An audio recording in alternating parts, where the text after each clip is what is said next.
Hello, friends. It's just Uncle Larry. Sunday morning, pretty chill. One of my boys is still sleeping downstairs. The other one is playing video games, like always. You know, keeping your kids off video games is, or not keeping them off it, but just keeping them from playing it too much is a topic that confuses most parents these days. When an analog man is confronted with a digital child.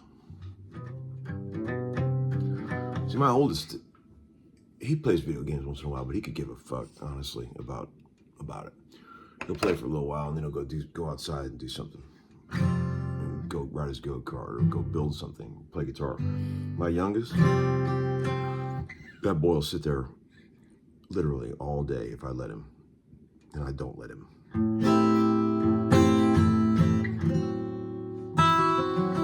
Strict limits, but there is no, he would just not stop. He would just sit there and play it all day. They had the exact same upbringing, same childhood. I just don't understand why they're so different in that regard, but I guess we all come out differently, right? You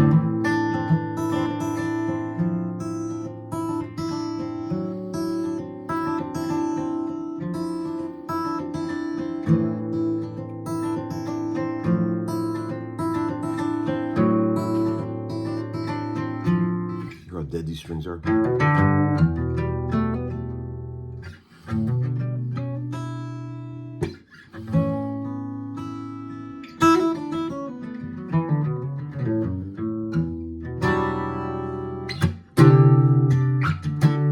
I know you noticed how in tune that chord was. I know you noticed it.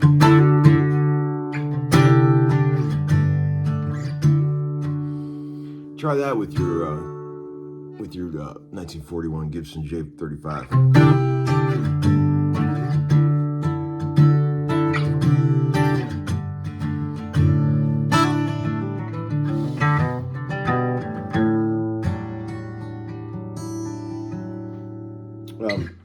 That's funny. I took this guitar to a session the other day, and for my buddy Brandon Hood, producer, and he let one of his artists play it to show us a song. And man, the kid had some acidic hands, my friend. These strings were new when I gave him the guitar, and I got it back, and it sounded like this. Some people can just eat a set of strings just by looking at them. Their hands are so acidic, and I know a couple guys like that. I'm not going to mention any names, but one of them is my session buddy. I can't mention the names, but the initials are Ilya Tashinsky. It's a chemical thing. It's not that they don't wash their hands. It's just they have very acidic hands. You got every time I let them play one of my guitars, I'm like, here. You know you got to change them strings after it. I'm not bragging or anything, but I could play a set of strings for the rest of my life, and I wouldn't rust them out. I just don't have acidic hands. Plus, I always wash my hands constantly. I hate to play guitar when my hands are dirty. Ugh, I'm constantly telling my boys, wash your fucking hands. I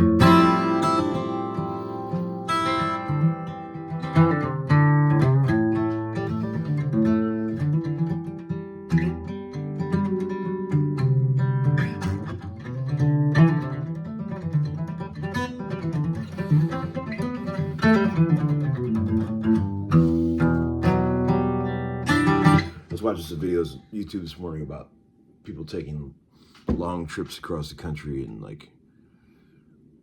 camper vans. There's this guy, what's his name? Truck Life. I love his videos. He drives an old Ford F-350 all the way up to the highest point of the North Pole by himself, where no man should go. In an old Ford with a house built onto the back. It's fascinating. I mean, Lord knows what could possibly go wrong. The kind of weather where it's, if you literally stood outside for 30 seconds, you could have permanent damage.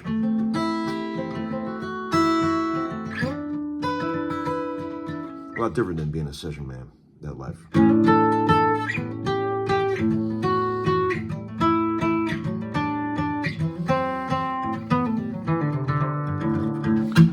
I'm a stoic, right? So I use negative visualization to get through life. You know, I think we've talked about this in the past.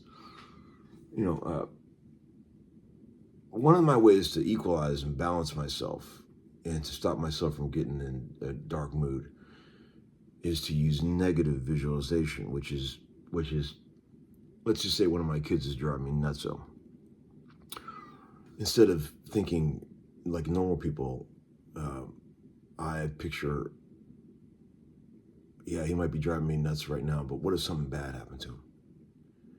Then how sad would I be? I use that kind of, I've always done that. I don't know. No one taught me that. I just sort of, I don't know if it's healthy or not, but that's how I roll. And like I use that sort of negative visualization to, okay, pipe just broke and, you know, flooded something. Instead of going, holy shit, freak out, I just think, well, the whole house could have burned down. You know, always make it worse than it really is. It works for me. I don't know if that would be considered healthy, but that's what I do. And so we were sitting on the couch last night getting, you know, my favorite part of the day is always when we snuggle on the couch at the end of a long day and watch movies. Me and my sweet boy Leo were watching Charlie Brown Thanksgiving, which is a very heartwarming thing. And I was looking around and I was thinking, and I said to Leo, I said, because we were in Indianapolis a while ago, and middle of winter at a Colts game, and we were walking down the street going back to the hotel, and there was these group of people all huddled together in front of some old abandoned building, and they were staying the night there in the freezing cold. And I remember that stuck in our heads, you know, seeing that kind of homelessness, especially in the freezing cold. That'll really stick in your head. That's different than being homeless in LA. And I said to Leo while we were sitting on the couch in this beautiful house with these comfortable blankets, watching this beautiful TV, look around us, buddy. Think about all the things that we have that those poor people in Indiana didn't have. That night we drove by, we walked by them, you know, and we started naming everything, you know, and like, that's another form of the negative visualization. I just use that. I'm not suggesting that you do it, but it keeps me zoomed out so I can, you know, handle normal problems, like, you know, without getting freaked out. Because we all know that staying calm is the key in a freak out. Although it still happens, right? I mean, we can't help it. Even when we feel like we're pretty balanced people, even when we feel like we've got some of this shit figured out, there will still be the perfect storm. Chain of events happens in just the right order to get you thrown off your game totally. And some guy commented on the channel yesterday. He thought I was being short with my son when I was showing him that, when I told him to play the Firebird. Like I was being crabby, like I wasn't appreciating him enough. And I'm like, dude, you obviously have never had a kid, first of all. I mean, you can always tell. You can always tell by the comments people make whether they've had a kid or not. I don't know why. Once you've had a kid, you just sort of know the secret code. It's impossible. I've said this before. I'm going to say it for the 500th time. It's impossible for any human being to have a full understanding of the arc of life until you have your own child. I don't care how smart you are. I don't care how well-read. I don't care how observant or open-minded you are. You have no idea until you have your own kid, the full understanding of life. You can argue this. Go ahead, argue it. You are permanently stuck at third base in the understanding of life until you have a child, and then you get to go home. I'm not saying that you're better than the guy who's stuck at third base. I'm just saying you don't know what being selfless is until you have your own child. You couldn't. No one could. I couldn't. There's no way you could be selfless enough on purpose without your own child to ever simulate in a simulation machine what having a kid is like. What people do what I did, what everyone does, is in your younger years, 20s, 30s. I didn't have my first kid till 44. So even in the early 40s, I just walked around all day feeding my ego. That's what we all do. Stuff your ego. You're single, you got no one to take care of, so I'm just going to go here and have lunch with this guy because that makes me feel good. And then I'm going to stop here and see these people because that makes me feel good. And then I'm going to go home and do that because that makes me feel good. And that's what you do all day. That's what you're supposed to do. That's normal. That's fine. But then you have that kid, and then you realize that 99% of the things you do that day are for that kid and not for you. And boy, that is the adjustment that people don't tell you about in the brochure about having a kid. All the things you worry about around the subject of having a kid before you do it are never the things that really get you. It's the shit that's not in the brochure that gets you. Pure 100% selflessness. 99% of your day gets given to someone else, and then you feel guilty for keeping that 1% even for yourself. I could have given that extra 1%. I'm a terrible father. So, if you're thinking about having kids out there, if you haven't done it yet, you're probably worried about the dumb things like, I don't like to change diapers. I don't like to, stay home on a Friday night. That's not the stuff that gets you. That stuff goes away quick. It's the complete remodeling of the rest of your life that you have no idea is coming. That's what gets you. I also love when people say, yeah, Tom, soak it up, man. It goes so fast. You know what? It doesn't go fast. I was talking with Aaron Sterling about this, my drummer buddy, the other day. Think about last Halloween. We just had Halloween, right? Think about the one before that. Picture what you were doing. Does that seem like 1 year ago? It seems like more than a year ago to me. I look at my son who's 11 years old, my oldest, and I think, he's 11. It seems to me like he was born 1,000 years ago. So I don't know what people are talking about when they say time is going fast. 11 years ago, the day I brought him home from the hospital when he was an infant, that seems like literally 50 years ago to me in my mind, that when we did that. We've been through so much. So time isn't going fast, at least for me. It doesn't feel that way. I mean, I moved to Nashville when I was 24, which is literally 31 years ago. Okay, 31 years ago. It seems like I moved to Nashville 150 years ago to me, when I think of it. I can't believe it's only been 31 years. I've done so much shit in that time. I cannot believe that I was even able to do it all in 31 years. So save the comments about how time is going fast and how time is going to go fast, because it doesn't. That's the hard part right there, when you start getting into that range. We're good. You gotta move the other fingers. Right there. We gotta switch the fingers. The scales are hard. Music is hard. I was showing my boy Marshall sales of Karen or Sharon. I can't remember. I asked Uli how he said it once, and I got to hang out with Uli for a whole day. I can't remember what he said. I think he said Sharon. But we're moving on from the kid thing. Taking what we were talking about, that box, putting that over here, new box. Open that. Inside that box is talking about sales of Sharon. If you have never heard that song, 1974, Scorpions from the Taken by Force album. Before they started doing all the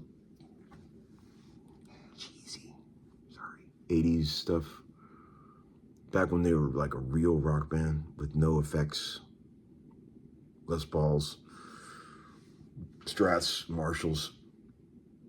The records sound like Captain Beyond. Have you ever listened to Captain Beyond?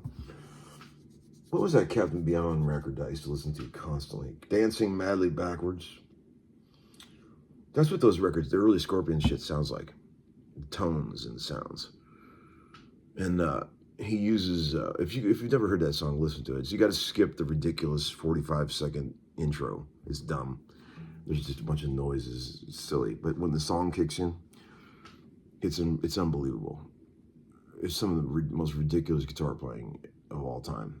Scorpions, Sales of Charon. Listen to it right now. Skip the intro thing and listen to how dry the drums are, like an early ZZ Top record. And the guitar is just bone-crushing, no effects. And dude is playing, you know, pretty inventive shit for the time.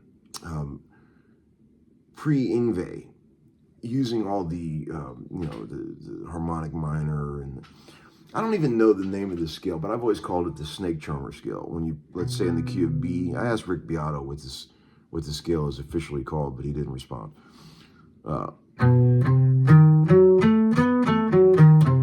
know, where you got the flat 2, 3rd, 5th, dominant 7. You know? In my mind, I've always just called it the snake charmer scale, but I'm sure it has some name that I don't know, N harmonic or something like that. But that's what he uses consistently on that song. And that gives you, you know, that automatically puts you in a, you know, a very specific place. But man, the way some of the ideas that he comes up with in that thing are pretty amazing. When I went to Germany to play with A.M. Wilson in Wacken, everyone thinks it's Wacken, but it's Wacken, at the festival.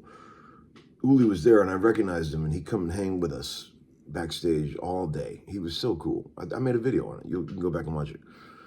And we had a guitar, but we didn't have an amp back in the little dressing room, and he tried to show me how to play that. Some of those crazy licks in there. And you can hear it on the video, but I wish we would have had an amp so you can really hear what he's doing. But he was a super sweet guy. Very funny. Good sense of humor. Sweet, sweet guy. I had him sign my Duesenberg. It's still on there. But yeah, that was fun. Have you all seen that? I ran into Otis Gibbs the other night at this gig I was playing. He's another sweet fella. And I occasionally check out his channel. He has a great one. I watched this morning. It's fantastic. My old buddy Todd Sharp, who's another Clevelander, who used to play guitar with Rod Stewart, and back in the old days. Now Todd has Nashville Amp Repair, which is like the biggest amp repair company in Nashville. But he used to play with Fleetwood Mac and Rod Stewart and a lot of those English folks. And there's a great video of him talking about working with Eric Clapton. It's very relaxing and calming. It fit my morning coffee beautifully. Check that out, Otis Gibbs' new channel. I'm just trying to give you some hot tips, things to watch. Another thing that I'm going to give you, I've already told you about, I'm going to tell you one more time. If you've never seen the show Rust Valley Restorers on Netflix, check that out. I know I've already talked about this, and a lot of people out there already were watching it and they loved it, but it's these two knuckleheads that live up in Kelowna, Canada, in a really remote part of Canada, that's called Rust Valley, and they've got this auto repair restoration place, and Mike Hall is the guy, and I've watched every episode twice. It's fantastic. They take all these old chopper cars and they work on them, you know, and they show you how to restore a car and stuff. It's really cool. I enjoy that show very much. It's another thing that puts me in a good mood when I watch it. I would love to meet Mike Hall. If anybody out there knows him, tell him Uncle Larry's a big fan. I like the other guy too, Avery Schoaf. Got the best laugh.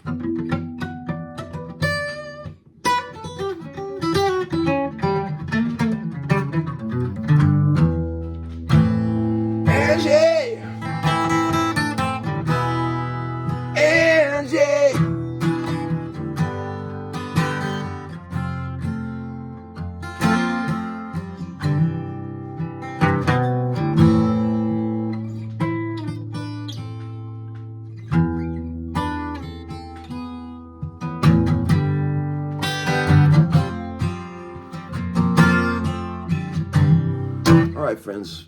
Have a great day. I'm going to watch some serious NFL today. If anybody has any hot picks for me, hit me. I'm doing pretty good this year. All right. Peace out.